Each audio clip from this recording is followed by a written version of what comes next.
Assalamualaikum warahmatullahi wabarakatuh. Halo teman-teman, bagaimana kabarnya hari ini? Semoga sehat selalu. Ada pepatah mengatakan, tak kenal maka tak sayang. Untuk itu, perkenalkan nama saya Anissa Nuraini, mahasiswi dari Universitas Veteran Bangun Nusantara Sukoharjo. Sebelumnya, teman-teman, pernahkah kalian melihat kupu-kupu? Dari mana ya asalnya kupu-kupu itu? Kupu-kupu berasal dari ulat loh. Kok bisa ya berasal dari ulat? Yuk kita cari tahu tentang daur hidup hewan. Daur hidup hewan adalah suatu proses yang dialami makhluk hidup sejak ia lahir dari induknya atau menetas dari telur, kemudian hewan itu bertumbuh semakin dewasa. Daur hidup hewan atau siklus hidup hewan biasa disebut dengan metamorfosis. Metamorfosis merupakan perubahan bentuk tubuh hewan secara bertahap dari ia lahir atau menetas hingga dewasa. Metamorfosis dibagi menjadi dua, yaitu ada metamorfosis sempurna dan metamorfosis tidak sempurna. Nah, khusus pada serangga, metamorfosis sempurna selalu mengalami fase pupa atau kepompong.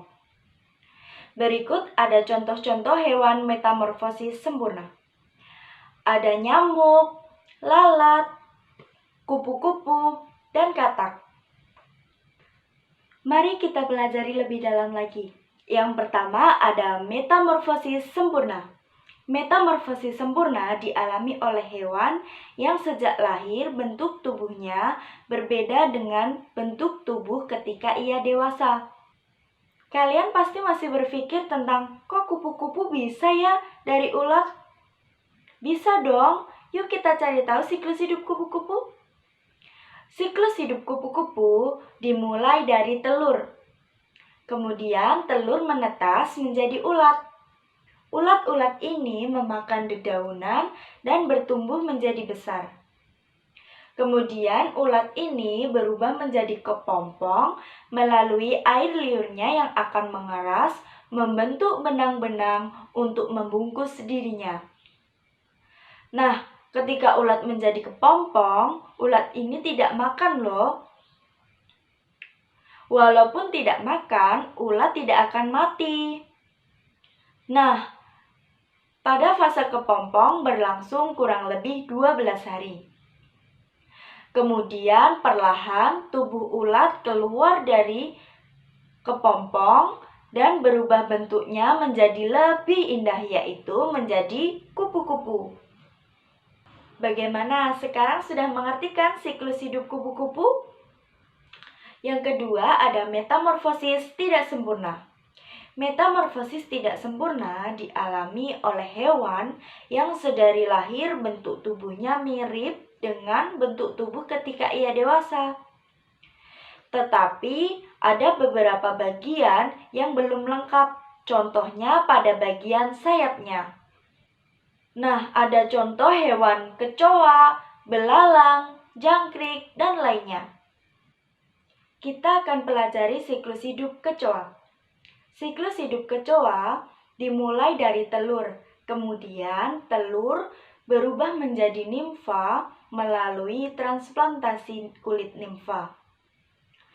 Nah, biasanya disebut dengan kecoa muda. Kemudian tumbuh sayap dan memasuki tahap kecoa dewasa. Nah, sudah tahu kan bagaimana siklus hidup kecoa?